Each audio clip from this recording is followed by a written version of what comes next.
فتوح الشام.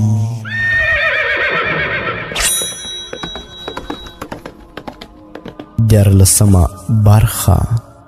صحاباو دا قوی ایمان فتوح الشام کی شوی بیان. فتوح الشام د اصحابو د ایمان داستان. مغلوبا هغه کتابیان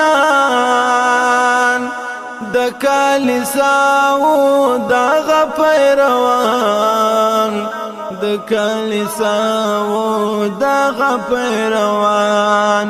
الحمد لله رب العالمين والصلاة والسلام على رسوله محمد وآله وأصحابه أجمعين. اما بعد، د اسلام رڼا راډیو درنو قدرمنو اوریدونکو، الله جل جلاله دې وکړي چې تاسو روغ جوړ او د صحت او عافیت جامې مو پر تن وي. دا د الخادم سردار محمد د فتوح الشام د خپرونې سره ستاسو ښاغلو او اغلو کوربتوب کومه. هیله مند یم چې د خپرونې تر اخري شیبو پورې راسره مل اوسئ.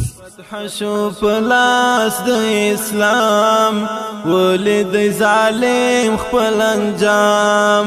واوري واوري دغه تاریخي فتوح الشام. ورونو، لکه څرنګه چې د فتوح الشام په تیر 12مه برخه کې موږ دغه ځای بیانوي چې د لښکر د منځ څخه یو کم عمره هلک راووتی او د هغه مخکې ودرېدی. دا ځوان حضرت عبدالله بن جعفر رضی الله تعالی عنه کوم وخت چې د هغه والد صاحب حضرت جعفر رضی الله تعالی عنه د موته په غزا کې شهید سو، نو د عمر په هغه وخت کې ډیر لږ و. د مور بی حضرت اسماء بنت عميس رضی الله عنها سره محترم جناب حضرت ابو بکر صدیق رضی الله عنه نکاح کړی و او د حضرت عبدالله بن جعفر رضی الله تعالی عنه پرورش حضرت ابو بکر صدیق رضی الله تعالی عنه کړی و.